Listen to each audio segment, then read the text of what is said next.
और कैसे हो आप लोग और कैसी चल रही है आपकी पढ़ाई। मुझे उम्मीद है आप लोग बहुत अच्छे तरीके से पढ़ रहे होंगे और मानव जनन चैप्टर को आप लोग अच्छे तरीके से सर इंजॉय कर रहे होंगे। ठीक है, इसके पहले के लेक्चर में यदि हमने देखा जाए तो इसके पहले के लेक्चर में हमने बहुत कुछ पढ़ा है और मेरा लुक भी आप लोगों को बदला बदला सा लग रहा होगा, है ना।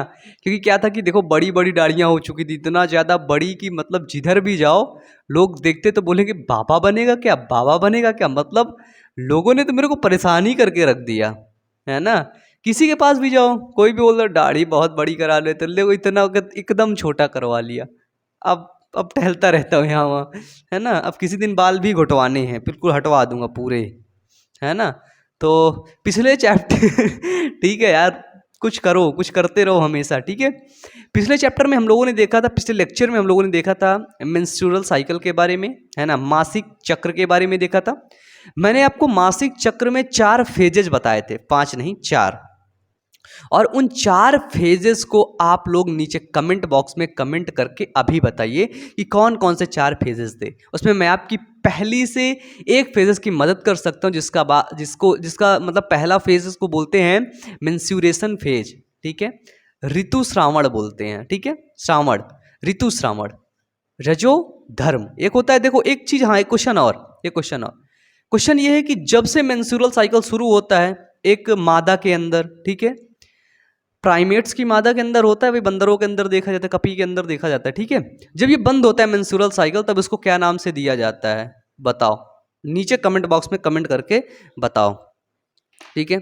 आज का जो टॉपिक है, आज का हमारा टॉपिक है निषेचन एवं अंतररोपण। इसके बारे में आज हम लोग पढ़ेंगे। किसके बारे में सर? तो वो है निषेचन एवं अंतरोपण, ठीक है। निषेचन को क्या बोलते हैं सर? इसको बोलते हैं फर्टिलाइजेशन, ठीक है। तो सर निषेचन को बोलते हैं फर्टिलाइजेशन, ठीक है। अंतरोपण को क्या बोलते हैं कि भाई फर्टिलाइज होकर के जब वो अंतरोपित होता है। तो निषेचन की घटना पढ़ने के लिए हमें क्या करना होगा? हमें सबसे पहले मादा जननांग का चित्र बनाना होगा। किसका चित्र बनाना होगा? बिल्कुल आसान सा चित्र जो है, मादा जनन अंग का चित्र, ठीक है, उसको ड्रॉ करना होगा, ठीक है। उसको ड्रॉ करने के लिए देखना मेरा पेन कहाँ से उठ रहा है, ये, ठीक है, फिर देखना ये, फिर देखना ये। कुछ लोगों को यही बहुत कठिन लग रहा होगा, है ना। फिर देखना ये, फिर देखना ये, है ना, ये। अब थोड़ा कलर्ड पेन ले लेता हूं, है ना।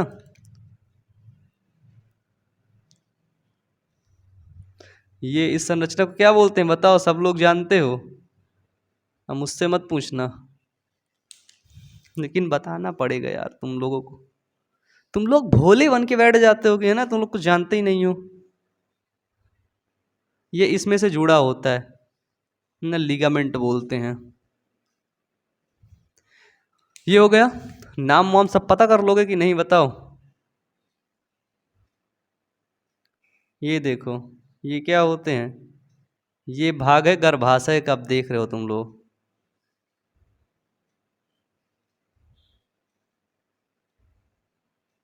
ठीक है। तो ये भाग किसका है सर?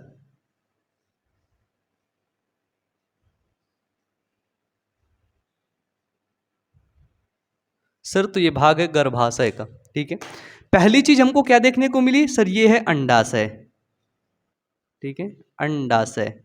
ये भाग क्या है सर? ये भी है अंडाशय, ओवरी जिसको बोलते थे, है ना, ओवरी। इसको क्या बोले हमने? इसको बोला हमने यूटेरस, यूटेरस गर्भाशय। इस ऊपर वाले भाग को हमने बोला फंडस, फंडस, ठीक है, ठीक है। सर इसको हमने बोला फिम्बरी, क्या बोला? फिम्बरी। हिंदी से बोला सर हमने झालर। मैंने बताया था ना यार, एक का नामकरण जरूरी है क्या? हटाओ इसको। अंडाशय से हमने देखा क्या निकला? ओवम निकला, ठीक है। ओवम हम इसको क्यों बोल रहे हैं? इसको अंडाणु बोल रहे हैं, लेकिन ये वास्तव में ओवम नहीं है। अरे बाप रे, क्या बोल दिया यार तुम, ओवम ही नहीं है? हाँ सर, ये वास्तव में ओवम नहीं है। फिर तुम बता सकते हो क्या है? क्या है? कुछ जो होशियार सर होंगे, ठीक है, वो बताए होंगे, वो कह रहे होंगे सर ये ओवम नहीं है, बिल्कुल आपने भैया सही कहा। तो फिर सर हैं क्या, बता दो ना, नीचे कमेंट बॉक्स में बता दो। ये है सर सेकेंडरी ऊसाइट। मैंने बताया था ना, इसमें अर्धसूत्री विभाजन सेकेंड अभी कंप्लीट नहीं हुआ है। ओ भाई क्या हुआ, अर्धसूत्री विभाजन सेकंड कंप्लीट नहीं हुआ है। निषेचन क्या होता है हम देखते हैं सर। इस पूरे भाग को, ये जो नली वाला भाग है, इसको बोलते हैं सर फैलोपियन ट्यूब। क्या बोलते हैं? Fallopian tube. सर इस फैलोपियन ट्यूब को हम 3 भागों में विभक्त करते हैं। एक सर इधर ये गर्भाशय के पास वाला भाग, और एक सर ये अंडाशय के पास वाला भाग, और एक सर बीच वाला भाग। ठीक है, जो सर अंडाशय के पास वाला भाग होता है उसको बोलते हैं इनफंडिबुलम। देखना, इनफंडिबुलम देख के रखे हो यार, ठीक है, इनफंडिबुलम। अब फिर इसके बीच वाले भाग को बोलते हैं एम्पुला, एम्पुलरी या फिर बोलते हैं, ठीक है, एम्पुला या एम्पुलरी, ठीक है, एम्पुला। और फिर तीसरे भाग को बोलते हैं सर इस्थमस, इस्थमस, ठीक है। और इसके एक बीच का एक भाग होता है जो इस्थमस और एम्पुलरी, जैसे ये यहाँ से एम्पुलरी शुरू हो रहा है सर और यहाँ से इस्थमस शुरू हो रहा है, तो इसके बीच का भाग होता है, ये एक प्रकार का जंक्शन होता है, ठीक है। और इस जंक्शन को हिंदी में बोलते हैं तुम्बिका संकीर्ण पथ संधि स्थल, है ना, लिख लेना, तुम्बिका संकीर्ण पथ संधि स्थल, ठीक है। इंग्लिश में बोलते हैं इसको एम्पुलरी, एम्पुलरी इस्थमस जंक्शन, ठीक है। तो ये हमने देखा एम्पुलरी इस्थमस जंक्शन है, ये वाले भाग को मान लिया हमने, ठीक है। थोड़ा सा और पास में था, यहाँ पे हमने देखा, यहाँ सर क्या पाया जा रहा था, यहाँ पे पाया जाता सीलिया, क्योंकि हमने देखा था कि जो सेकेंडरी ऊसाइड है वो क्या है, तो सर वो अचल होता है, वो चल नहीं पाता है, ठीक है। चल फिर कौन पाता है? चल पाता है भैया जो आएगा यहाँ से चचवा हमारा, है ना, यानी कि स्पर्म, स्पर्म सर चल पाता है। मैंने आपको बताया था कि एक बार के एजाकुलेशन में 2.5 से 4.5 ml या 4 ml तक सीमेन बाहर निकलता है, और उसमें करीब 200 मिलियन, ठीक है, इसे 300 मिलियन के करीब क्या होते हैं, स्पर्म यानी कि शुक्राणु रहते हैं, ठीक है। यहाँ तक क्लियर था। देखो क्या होता है कि ये वाला जो भाग है एम्पुलरी इस्थमस जंक्शन, इस भाग को हम लोग निषेचन स्थल के नाम से जानते हैं, ठीक है, निषेचन स्थल, निषेचन स्थल।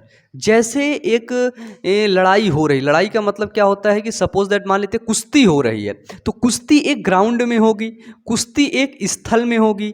कुश्ती का टाइम रखा मैंने 1 बजे, कितने बजे? 1 बजे, और मैंने बोला दोनों पार्टियों को, ए और बी को, कि दोनों 1 बजे आ जाना, ठीक है। तो जो ए वाला था वो 1 बजे आ गया, लेकिन बी वाला 1 बजे नहीं आ पाया, तो क्या कुश्ती हो पाएगी? नहीं हो पाएगी। यदि बी वाला 1 बजे आ गया, ए वाला आया ही नहीं, क्या कुश्ती हो पाएगी? नहीं। कुश्ती कब होगी? जब दोनों पार्टी साथ में आए, कौन? ए वाला भी बी वाला भी साथ में आए। तो सर निषेचन कब होगा? निषेचन तभी होगा जब ये अंडाणु कहाँ पर पहुंचे? निषेचन स्थल, यहाँ पे ये अंडाणु पहुंचा एक ही समय पर, ठीक है, एक ही समय पर, और यहां से ये स्पर्म आए उसी समय पर, तब जा करके निषेचन की क्रिया होगी, अन्यथा निषेचन की क्रिया नहीं होगी, ठीक है। और आपको पता है कि ये जो ओवुलेशन होता है, अंडाशय ओवम बाहर निकलता है, किसकी क्रिया के द्वारा? यहाँ पे आप लोगों ने देखा होगा क्या रहता है, यहाँ पे जीएफ रहता है। जीएफ मतलब गर्लफ्रेंड नहीं होता सर, ठीक है। जीएफ का मतलब होता है ग्राफियन फॉलिकल। ग्राफियन फॉलिकल के अंदर क्या होता है? ओवुलेशन की क्रिया होती है, ठीक है, ओवुलेशन की क्रिया। और ये कब होती है? ये 14वें दिन होती है, ठीक है। 14वां दिन जब होता है, 14 डेज, ठीक है। और इसी डेज को ये क्या करता है? ये बाहर निकलती है। कौन? Ovum secondary oocyte। Secondary oocyte को फिम्बरी ले लेती है और फिम्बरी लेकर के कहाँ पर भेज देती है? एफटी में भेज देती है, फैलोपियन ट्यूब में भेज देती है। फिर वो ओवम सीलिया की मदद से फैलोपियन ट्यूब यानी कि एफटी में चलता रहता है, चलता रहता है, और चल चल के वो पहुंच जाता है सर एम्पुलरी स्थमस जंक्शन पर। कहां पर? एम्पुलरी स्थमस जंक्शन पर, तुम्बिका संकीर्ण पथ या संधि स्थल पर पहुंच जाता है। कौन? ओवम, ठीक है। हमने देखा ओवम सर यहां पहुंच चुका, ठीक है। अब देखो, अब ये अंडाणु ओवम कितने समय तक सक्रिय रहेगा? तो 24 से 72 घंटे तक ये सक्रिय रहेगा। कौन? Secondary oocyte। 24 से 72 घंटे तक ये सक्रिय रहेगा, ठीक है। कौन? अंडाणु। ज्यादा इंतजार नहीं करेगा कि भैया 2-4-10 दिन पड़ा रहे। सिर्फ इसीलिए कहते जो निषेचन की क्रिया होती, जो सहगर्भता होता है ना, प्रेगनेंसी इतनी जल्दी इतनी आसानी से नहीं हो जाती है, ठीक है। लेकिन कभी कभी गलती से हो जाया करती, वो गलत बात हो जाती है, ठीक है। तो देखो क्या होता है, 14वें दिन बाद तो भैया निकला जब मेंस्यूरल फ्लूइड मेंस्यूरेशन हुआ, है ना, मेंस्यूरेशन फेज थी, मेंस्यूरल फ्लूइड बाहर निकला। उसके 14वें दिन के बाद क्या हुआ? ओवम किससे निकला? ओवरी से निकला। सिर्फ कितने टाइम के लिए निकलता है? तो वो निकलता है, याद रखना, जो पढ़े लिखे बच्चे होते हैं, है ना, पढ़े लिखे लोग होते हैं, आगे चल के शादी के बाद उनके बच्चे जल्दी पैदा हो जाते हैं, ठीक है। अदर देन अनपढ़ों के, मतलब जो बायोलॉजी नहीं पढ़ते हैं, ठीक है। तो देखो अंडाणु क्या होता है, वो 24 से 72 घंटे तक ही यहाँ पर इंतजार करेगा। किसका? शुक्राणु का। अगर 24 से 72 घंटे के अंदर वीर्य सेचन की क्रिया होती है, वीर्य सेचन बोले तो यानी कि मादा के नर, मतलब नर जो युग्मक होते हैं वो मादा के जननांग में छोड़े जाते हैं, उसको बोलते हैं वीर्य निषेचन, इंसेमाइनेशन, ठीक है। यहाँ पर किसकी क्रिया हुई? इंसेमिनेशन की, इंसेमिनेशन, है ना, वीर सेचन की क्रिया हुई। और जब वीर सेचन की क्रिया हुई तो ये बहुत ढेर सारे भाई मिलियंस ऑफ स्पर्म रहते हैं। कुछ जाएंगे ऊपर, लड़ जाएंगे, ऊपर लड़ जाएंगे तो ऐसे गिर जाएंगे टूट के। कुछ इधर जाएंगे कि भाई इधर ही ओवम आ रहा होगा, आ रहा होगा, लेकिन ये ओवम नहीं है भाई। ओवम तो ये वाली ओवरी निकाली है ना, ओवरी कौन? ए ओवरी ओवम निकाली है। अब अगले महीने क्या निकालेगी? 28 दिन के बाद बी ओवरी निकालेगी। तो कुछ तो इधर गए, लड़ गए भाई, कुछ इधर भाग गए, कुछ मिला ही नहीं, मर गए इधर भी। क्योंकि स्पर्म की भी डेट होती है 24 से 72 घंटे भाई, आपके शुक्राणु भी जीवित रहते हैं, ठीक है। अगर आज इंसेमाइनेशन हुआ, वीर्य निषेचन हुआ, तो सिर्फ 24 से 72 घंटे तक जो खेल होना होगा हो जाएगा, इसके बाद नहीं होगा कुछ, ठीक है। कि तुम्हें लगे कि 10 दिन तक वहीं टहलता रहेगा आसपास, कभी यहाँ घूम आया, कभी घूमते घूमते यहाँ आ गया, ऐसे नहीं होता भाई। एक टाइम पीरियड होता है और उसी टाइम पीरियड पर वो नष्ट हो जाता है, ठीक है। देन क्या हुआ? कुछ इधर चला गया, कुछ इधर चला गया, लेकिन कुछ स्पर्म इधर आया। अब जो स्पर्म इधर आया, अब वो स्पर्म बहुत ढेर सारे थे तो उनमें दौड़ लगने लगी, दौड़ लगने लगी। एक स्पर्म आ करके जब इसको इसके साथ मिल जाता है, ठीक है, और वो कहाँ मिलता है? तो वो मिलता है तुम्बिका संकीर्ण पथ पर, ठीक है, एम्पुलरी स्थमस जंक्शन पर। जब एक शुक्राणु, देखो निषेचन की क्रिया क्या होती है कि जब शुक्राणु, ठीक है, मादा के एम्पुलरी स्थमस जंक्शन पर एक अंडाणु के साथ मिल जाता है तो इस क्रिया को बोलते हैं निषेचन, इस क्रिया को बोलते हैं फर्टिलाइजेशन। जब ये मिला, इसी क्रिया को सर हमने क्या बोल दिया? इसी को बोल दिया निषेचन, है ना, यानी कि फर्टिलाइजेशन। इन दोनों को एक ही समय पर आना रहता है, इस चीज को आप लोग समझिएगा, ठीक है। इस चीज को कि जब ये 14वें दिन निकलता है, कब? 14वें दिन। तो 14वें दिन के बाद हाई रिस्क रहते हैं प्रेगनेंसी के, ठीक है। और लगभग अंडाणु या शुक्राणु ओनली 3 डेज ही जीवित रहता है, 3 डेज ही इंतजार करता है, बस हो गया। 3 दिन में आना होगा आ जाएगा, नहीं आना होगा तो खत्म हो जाएगा। उसके बाद वो रप्चर होने लगता है। 14, 15, 16, 17, 18 दिन के बाद में वो खराब होने लगता है, वो आगे जाने लगता है, ठीक है, ठीक है। हमने ये देखा था सर, अगर इसके अंदर निषेचन हो गया तो ये जो अंडाशय की दीवार है, ये अंदर वाली को क्या बोलते हैं सर? मायोमेट्रियम? नहीं सर, एंडोमेट्रियम, है ना। एंडोमेट्रियम, ठीक है। जो एंडोमेट्रियम है वो क्या होती, अगर निषेचन हो गया तो एंडोमेट्रियम मजबूत होने लगती है ना, जो एस्ट्रोजन हार्मोन्स होता है उसके स्राव से। लेकिन अगर निषेचन नहीं हुआ तो ये भी खराब होने लगती है, ये भी रप्चर होकर के फिर क्या मेंस्ट्रुएशन फेज में आ जाती है ना, मेंस्ट्रुअल फ्लूइड बनाने लगती है, सब टूट जाती हैं रक्त कोशिकाएं वगैरह, ठीक है। तो सर क्या होता है कि यहाँ पर निषेचन हो जाता है, इसी क्रिया को बोलते हैं निषेचन यानी कि फर्टिलाइजेशन। इसको आप लिखना चाहें तो लिख लीजिएगा कि शुक्राणु के साथ एक अंडाणु के संलयन की प्रक्रिया को निषेचन कहते हैं। जो शुक्राणु आया और वो अंडाणु के साथ क्या हो गया, संलयित हो गया, फ्यूज कर लिया, उसी को हमने क्या बोला, उसी को बोला फर्टिलाइजेशन। और ये सभी आपके एनसीईआरटी में लिखा हुआ है, बिल्कुल देखो, बिल्कुल आप शॉर्ट तरीके से अपने एनसीईआरटी से लिख सकते हो, पेज नंबर 55 पर लिखा हुआ है, ठीक है। क्या लिखा हुआ है, लिख लो, एनसीईआरटी से ही लिख लो कि स्त्री और पुरुष के संभोग यानी कि मैथुन के दौरान शिश्न द्वारा शुक्र यानी कि वीर्य स्त्री के योनि में छोड़ा जाता है, इसे ही वीर्य निषेचन कहते हैं, वीर्य सेचन कहते हैं, ठीक है। गतिशील शुक्राणु तेजी से तैरते हुए गर्भाशय की ग्रीवा से होकर गर्भाशय में प्रवेश करते हैं। गर्भाशय की ग्रीवा यानी कि सर्वाइकल कैनाल है ना, सर्विक्स से होते हुए, cervix vagina, vagina cervix cervical canal से होते हुए कहाँ प्रवेश करते हैं, यूट्रस यानी कि सर गर्भाशय में प्रवेश करते हैं। फिर क्या लिख रखा है एनसीईआरटी ने, और अंततः अंडवाहिनी, अंडवाहिनी मतलब फैलोपियन ट्यूब, अंडवाहिनी नली के तुम्बिका क्षेत्र तक पहुंचते हैं। इसी बीच अंडाशय द्वारा मोचित अंडाणु भी तुम्बिका क्षेत्र पर पहुंच जाता है। इन दोनों का जो टाइमिंग होता है वो एक ही होता है, और इसको सर हिंदी में बोलते हैं तुम्बिका क्षेत्र, एम्पुलरी रीजन भी बोलते हैं इसको, ठीक है। एम्पुलरी स्थमस जंक्शन भी बोलते हैं और एम्पुलरी रीजन भी बोलते हैं सर, ठीक है इसको। तो वहां पर पहुंच जाता है जहां निषेचन की क्रिया संपन्न होती है। लेकिन एक कंडीशन है, निषेचन तभी हो सकता है जब अंडाणु तथा शुक्राणु दोनों एक ही समय में तुम्बिका क्षेत्र पर पहुंच जाएं, ठीक है। कंडीशन यहां पर यह है कि निषेचन तभी होगा, ठीक है, फर्टिलाइजेशन की क्रिया तभी होगी जब अंडाणु, ओवम और शुक्राणु यानी कि स्पर्म एक ही समय पर आए। सर ये याद रखना, एक ही समय पर। ऐसा नहीं है कि 13वें दिन सेक्सुअल एक्टिविटीज हुई, मैथुन की क्रिया हुई, आवा स्पर्म टूट के गिर गया, खत्म, लेकिन 3 दिन तक टहलता रहेगा, है ना। सोचो अगर 3 दिन के बीच में हो गए तो बेटा दिक्कत हो जाएगी, है ना। तो क्या होता है कि एक ही समय पर इनको पहुंचना होता है, ठीक है।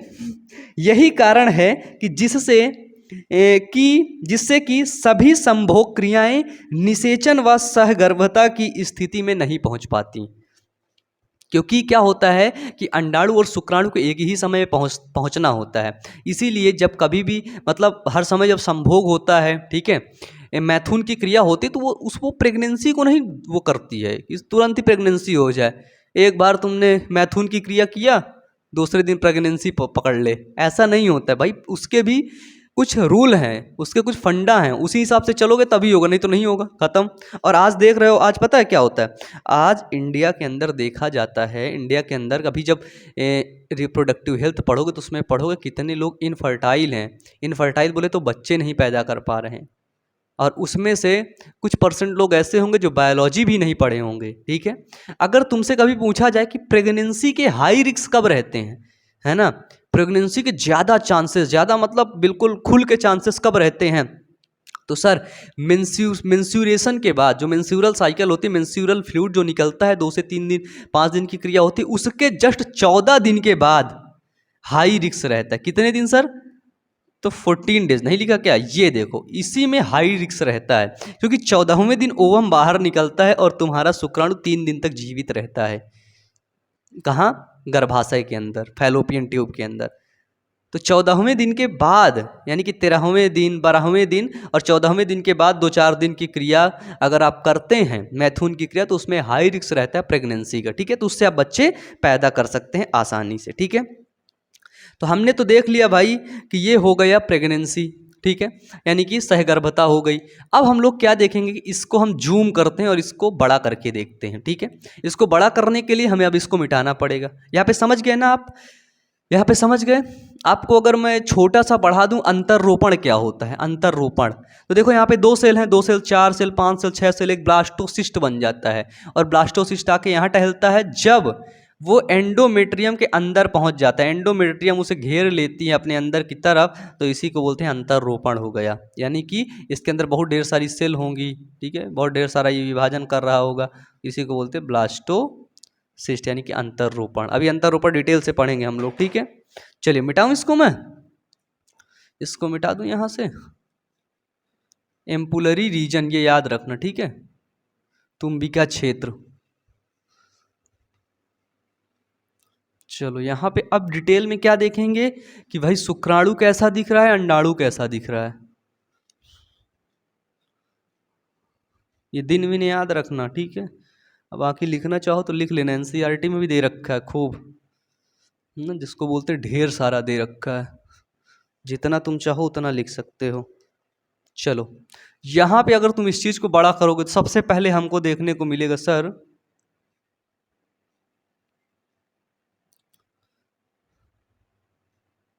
ये वाला भाग।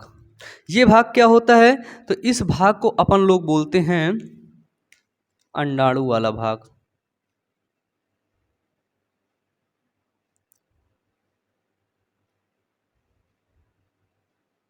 ये देखो, ठीक है, कौन सा भाग है ये, तो ये है अंडाणु वाला भाग।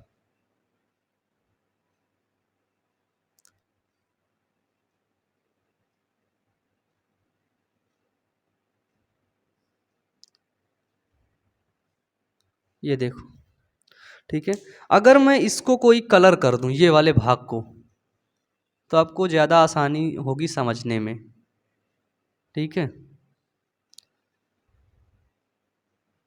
देखो एक एक चीज़ को समझना, नहीं तो भूल गए तो मुझे मत कहना, और फिर उसका एक ऑप्शन बचता है कि दोबारा से रिवर्स करके वीडियो को देख लो, ठीक है। अब देखो एक चीज़ सबसे बड़ी चीज़ आती है जो इसके बाहर होती है,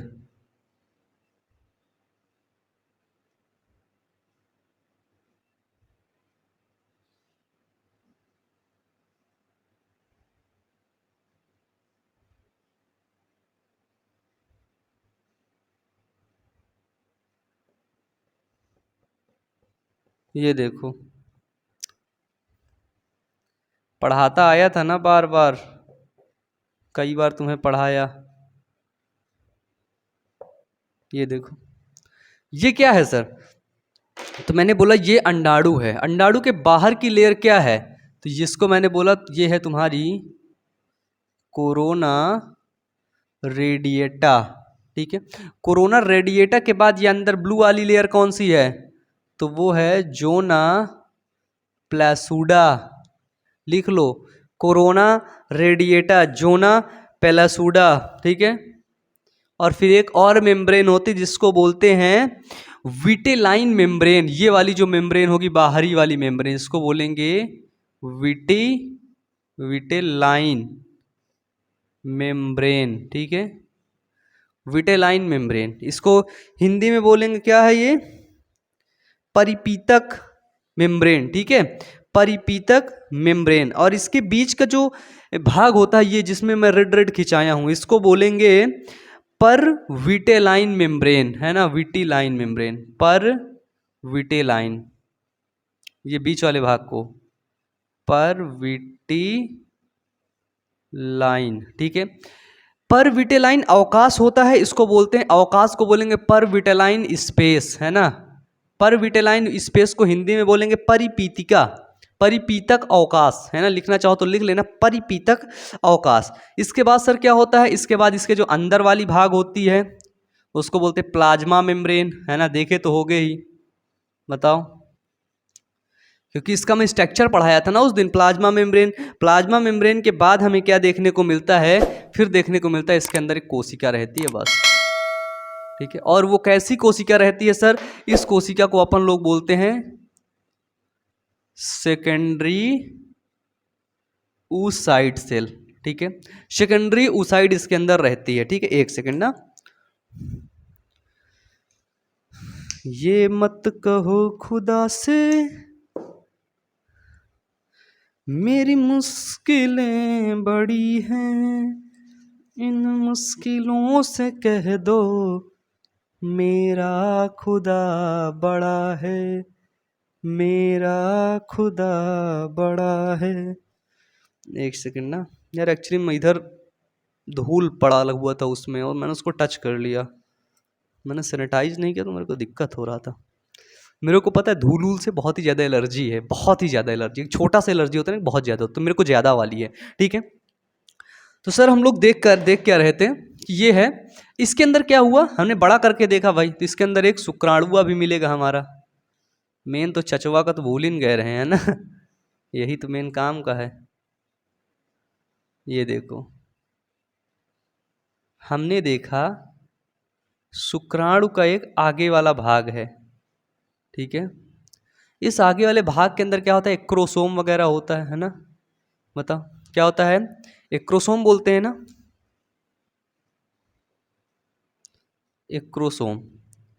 अब करना क्या होगा, इसको करना ये होगा कि इस कोरोना रेडिएटा और जोना पेलोसुडा को गला करके इसके अंदर पहुंचना होगा। ठीक है, क्या करके, तो इन लेयर को गला करके इसके अंदर पहुंचना होगा सर। अगर ये इन लेयर को गला करके इसके अंदर नहीं पहुंचेगा तब तक क्या होगा, निषेचन की क्रिया नहीं होगी। और इसके अंदर बैठा कौन है, तो ओवम नहीं बैठा है सर, बैठा है सेकेंडरी oocyte।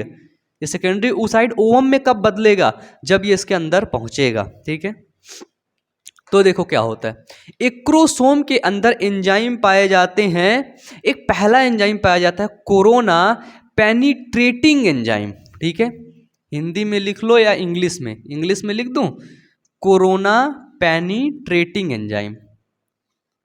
कोरोना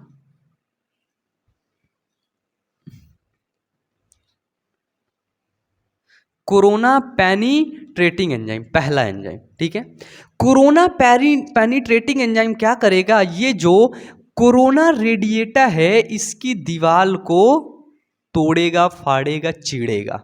ठीक है, कोरोना कोरोना पेनिट्रेटिंग एंजाइम जो है वो कहाँ से निकलेगा, एक क्रोमोसोम यानी कि शुक्राणु के आगे वाले भाग से निकलेगा, इस दीवार को चीरेगा। इस दीवार को चीरने के बाद नेक्स्ट जो लाइनिंग हमें मिलती है, जो अंडाशय, तो भाई ये बहुत मजबूत होती है, हथौड़ी से भी न टूटेगी। ठीक है, सच कह रहा हूँ, बहुत मजबूत होती है ये।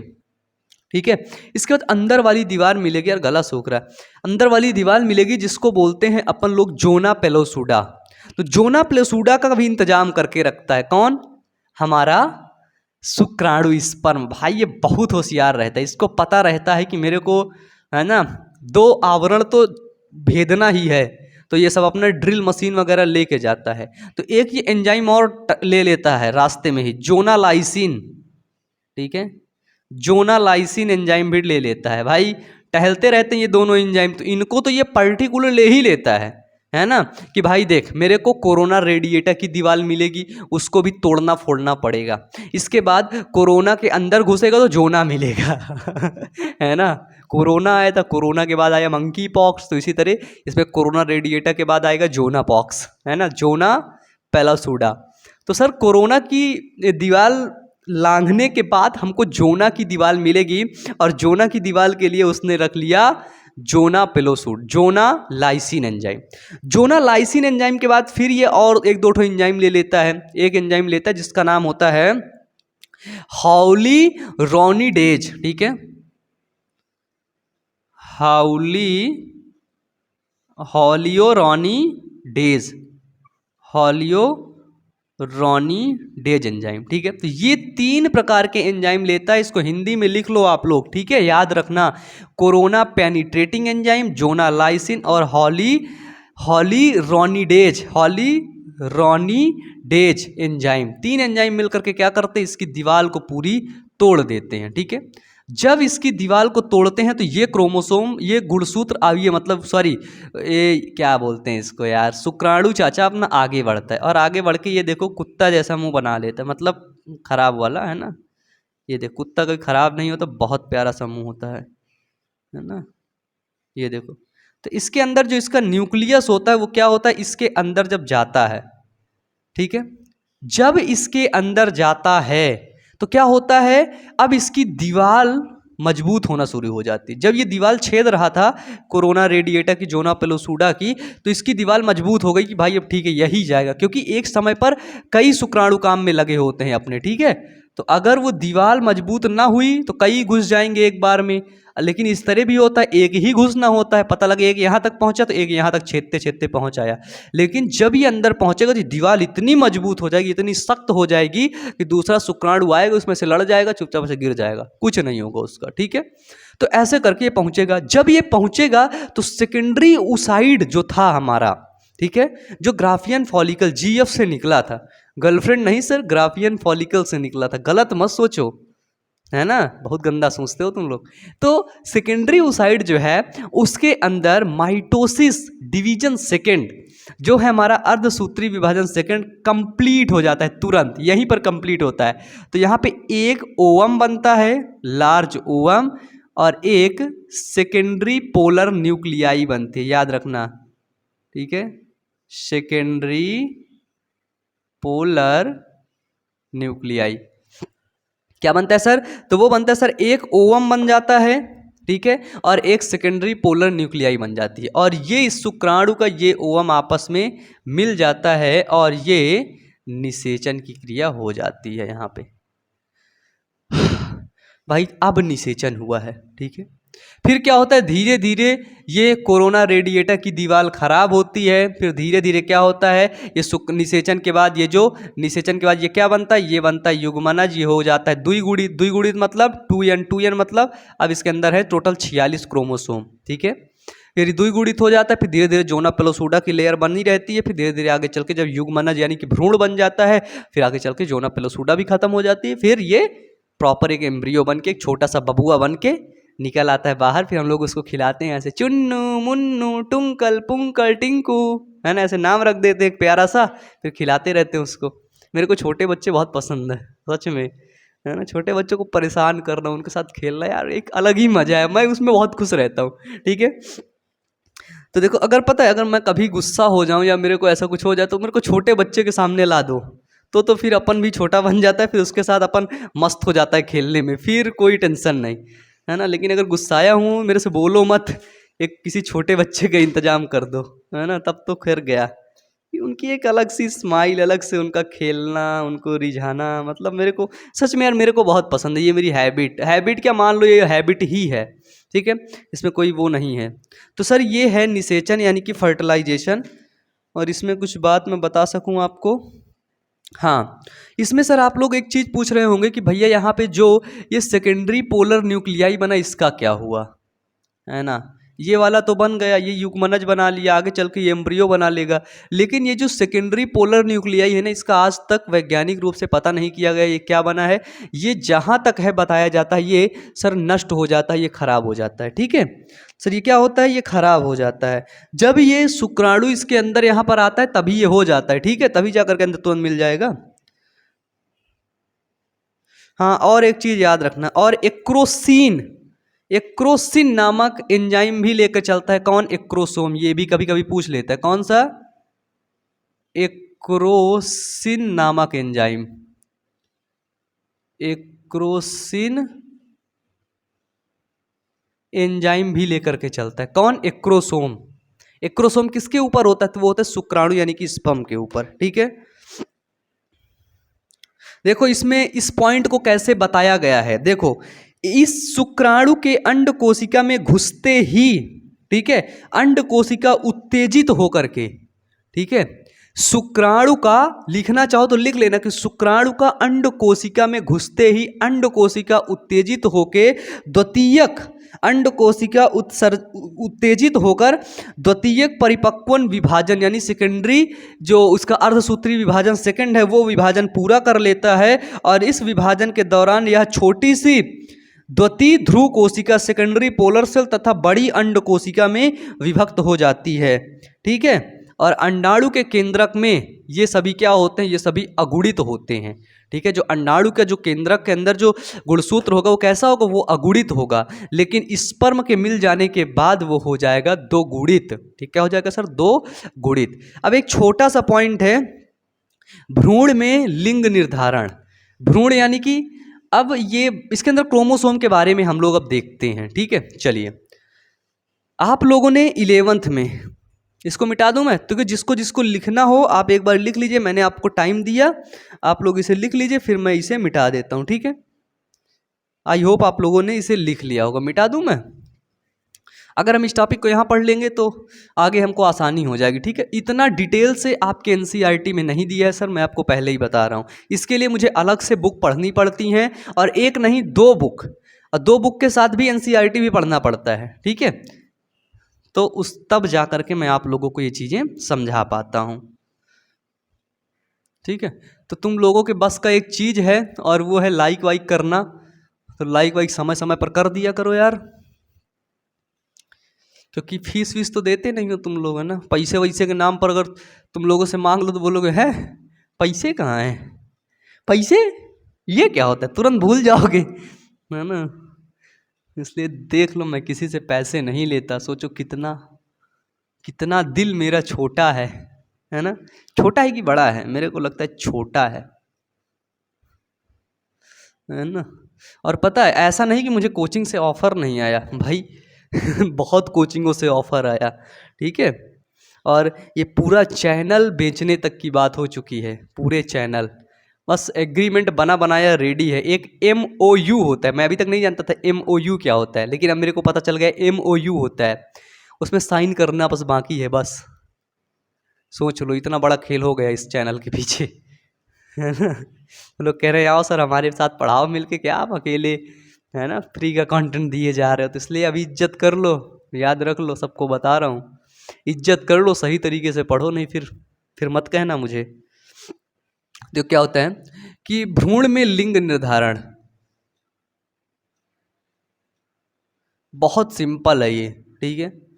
दुनिया का सबसे सिंपल चीज़ है ये, ठीक है। हमको पता है कि जो ह्यूमन होते हैं, जो मनुष्य होते हैं, उनके अंदर जो गुणसूत्र होते हैं, वो क्रोमोसोम होते हैं, वो कितने होते हैं? वो होते हैं 46 गुणसूत्र, यानी कि ये होते हैं जोड़े में, ठीक है। ये होते 23 जोड़े, ठीक है। गुणसूत्र हम आपको बता दें 2 प्रकार के होते हैं, ठीक है।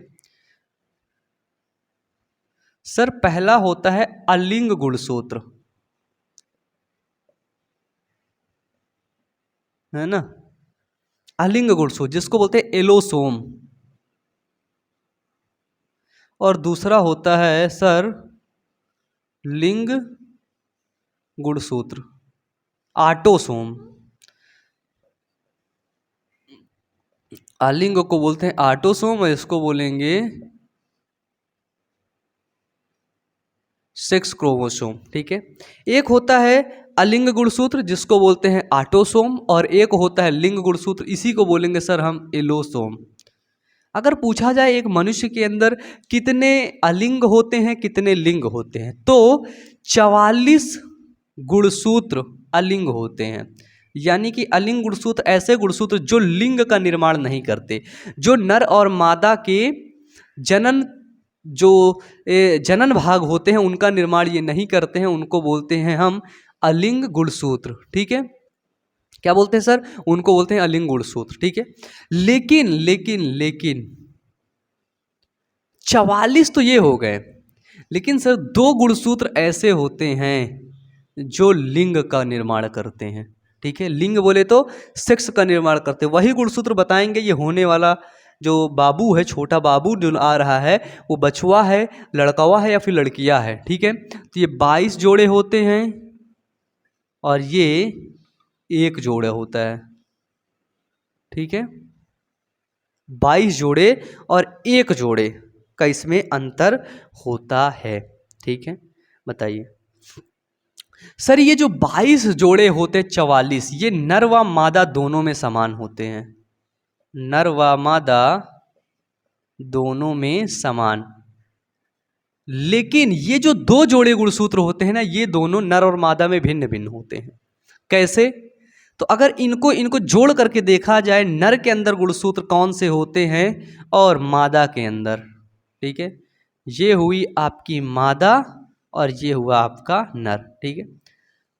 तो सर अगर नर के अंदर ये गुणसूत्र देखे जाए तो नर के अंदर ये जो दो गुणसूत्र, इन दोनों गुणसूत्र को पता है, एक को यक्स के नाम से इंडिकेट करते हैं और एक को वाई के नाम से, इन दोनों गुणसूत्र को इंडिकेट करते हैं। ठीक है, तो नर के अंदर जो गुणसूत्र होते हैं वो होते हैं 44 प्लस, ये तो 44 रहेंगे ही, क्योंकि एक इंसान का निर्माण करना है तो 44 तो लगेंगे ही ना। बाद में उसको बदलना है कि वो नर होगा कि मादा होगा, ये डिसाइड करेंगे। तो 44 गुणसूत्र नर में भी रहेंगे और ये 44 गुणसूत्र तो मादा में ही रहेंगे। ठीक है, लेकिन अब डिसाइड ये करना है कि आगे कौन सा बाबू होने वाला है। तो मेल के अंदर बताया गया है कि 44 प्लस एक्स और वाई गुणसूत्र होते हैं मेल के अंदर। ठीक है, और फीमेल के अंदर 44 प्लस एक्स एक्स गुणसूत्र होते हैं। बताओ समझ में आया कि नहीं? 44 मतलब ऑटोसोम, और जो एक्स एक्स हैं देखो 44 45 46 46 गुणसूत्र हो गए। 44 45 46 गुणसूत्र, बिल्कुल सिंपल समझो। ठीक है, ठीक है ना? बताओ अब इसके अंदर क्या होगा? इसके अंदर अर्धसूत्री विभाजन होगा। अर्धसूत्री विभाजन के दौरान बनेगा 22 प्लस एक्स और 22 plus Y.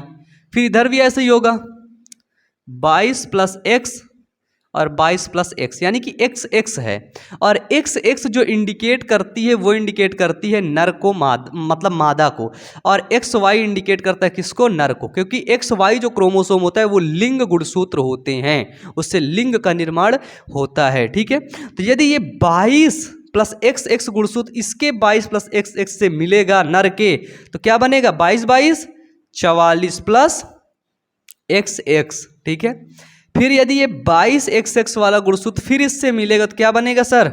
44 plus x x. अगर ये वाले मिलेंगे तो क्या बनेगा? ये तो सर वाई है ना, क्या बनेगा?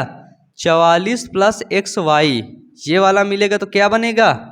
ये बनेगा 44 प्लस एक्स वाई। तो मुझे बताओ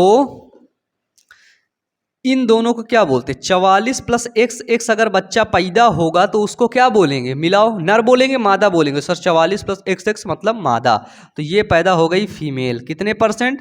50%। और 44 प्लस एक्स एक्स मिलाओ कौन होता है? तो आपने बोला सर ये होता है मेल। कितने परसेंट? 50%। ठीक है, अब क्या पता कि कौन पैदा होगा? तो सर इसका एक रेशियो है, और रेशियो है कि 50% एक बार जब, ठीक है, वीर्य सेचन की क्रिया होती है, प्रेगनेंसी हो जाती, सहगर्भता हो जाता है, तब ये बोला जाता है कि देखो 50% चांसेस हैं लड़का पैदा होने की और 50% चांसेस हैं लड़की पैदा होने की। कुछ लोग दावा करते हैं कि आप मेरे पास आइए, मैं तो आपको ऐसा तंत्र मंत्र विद्या, ठीक है, ऐसा झाड़ा लगाऊंगा, ऐसा कुछ करूंगा कि तुम्हारे लड़का ही पैदा हो जाएगा। तो बिल्कुल भी ये भ्रांतियों में मत पड़े। ठीक है, नहीं तो 2-4 लड़कियां तुम्हारे पास हैं और एक ठो पैदा करके एक लड़की और बढ़ा लोगे तुम। ठीक है, फिर उन्हें खिलाओगे क्या? उनको अच्छी एजुकेशन क्या दोगे? उनको पढ़ाओगे क्या? उनको सिखाओगे क्या? दिक्कत हो जाएगी आपके लिए। इसलिए आप अपने आप से ये रिस्क ले लो कि 50% चांसेस हैं लड़की पैदा होने की और 50% लड़का पैदा होने की, तभी बच्चे पैदा करें। यहाँ वहाँ के ढोंगी लोगों के चक्कर में आ करके आप ऐसी क्रियाएं बिल्कुल भी मत करें। ठीक है, नहीं तो आप मुसीबत में पड़ सकते हैं, फिर आप फिर रोएंगे। ठीक है, फिर जो आपको बताया होगा वो बोलेगा तुमने गलती कर दी है, तुमने तो दिया जलाया ही नहीं, है ना। तो इसलिए कह रहा हूँ, तुम्हारे ऊपर काला साया था इसलिए तुमको लड़का नहीं मिला। तो देखो भाई, पढ़े लिखे, आज का समाज जागरूक है, पढ़े लिखे बनो। यदि लड़का लड़की पैदा होगा तो 50-50% का रेशियो होगा। अब आज के समाज में बहुत देखा जाता है कि लड़का पैदा होगा कि लड़की, ये कौन डिसाइड करता है? तो सर अगर इस बाबू का, ये जो चचवा है मेल है ना, इसको क्या बोले? चचवा। इस चचवा का एक्स क्रोमोसोम महिला के एक्स क्रोमोसोम से जा करके मिलेगा तो क्या बनेगा? तो आपने बोला भैया लड़की बनेगी, मादा बनेगा, क्योंकि एक्स एक्स मादा होता है। फिर मैंने बोला इस चचवा का वाई क्रोमोसोम जा करके इस मादा के, इस चचिया के एक्स क्रोमोसोम से मिलकर के क्या बनेगा? तो आपने बोला भैया एक्स और वाई, मतलब कि भैया मेल बना, है ना, नर बना। तो बताओ मेरे को, आप एक जवाब ढूंढो कि लड़का या लड़की पैदा होने में किसका हाथ होता है, नर का या फिर मादा का? ये जवाब मुझे आपसे चाहिए कि यदि लड़का पैदा हो रहा है या लड़की पैदा हो रही है तो नर का हाथ होगा कि मादा का हाथ होगा? क्योंकि सर जो मादा है, मादा तो समयुग्मकी है ना, समयुग्मकी, यानी कि इसके युग्मक क्या है सर, इसके युग्मक समान हैं।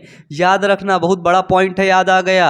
और जो नर हैं, मेल हैं, वो क्या हैं, वो तो सर विषम युग्मकी हैं। उसके अंदर क्या पाया जाता है, विषम युग्मक पाया जाता है ना। बताइए ये क्या है सर, तो ये हैं हेटेरोगैमेटिक होते हैं। और जो मादा होती हैं वो क्या होते हैं, वो होमोगैमेटिक होती हैं। ठीक है, विषम युग्मकी। ठीक है, क्या बोलेंगे इसको, इसको बोलेंगे हेटेरोगैमेटिक। इसको क्या बोलेंगे, समयुग्मकी यानी कि होमोगैमेटिक। इसके युग्मक क्या होते हैं सर, समान होते हैं, क्योंकि इसके युग्मक क्या हैं, एक्स एक्स इसके युग्मक हैं, दोनों युग्मक समान हुए। और इसके युग्मक क्या हैं, तो इसके युग्मक हैं एक्स और वाई। देख लो, असमान युग्मक हैं कि नहीं, हैं कि नहीं असमान। तो इस तरह करके, तो यदि लड़का और लड़की पैदा होगी तो वो हाथ पूरा और पूरा चचवा का होगा। किसका होगा, बोलो एक बार तेजी से बोलो, किसका होगा, जल्दी बोलो यार, किसका होगा, चचवा का होगा। बिल्कुल सही पहचाने भैया। ठीक है, चलिए अब नेक्स्ट वीडियो में हम लोग देखेंगे। आज की क्लास हम लोग यहीं पर रखते हैं क्योंकि समय भी हो रहा है। ठीक है, नेक्स्ट वीडियो में हम लोग अब पढ़ेंगे, मानव जनन को कंटिन्यू करेंगे। तो मुझे उम्मीद है ये वीडियो आपको पसंद आया होगा, ये क्लास आपको बेहतरीन लगी होगी। तो ऐसे ही क्लास देखने के लिए हमारे चैनल को जल्दी से लाइक कर दीजिएगा, शेयर कर दीजिएगा और सब्सक्राइब भी थोड़ा सा कर लीजिएगा। ठीक है, तो पढ़ते रहिए, मेहनत करते रहिए। आज के लिए यहीं तक, क्योंकि हमें बदला नहीं, बदलाव चाहिए। Wish you all the best. Thank you.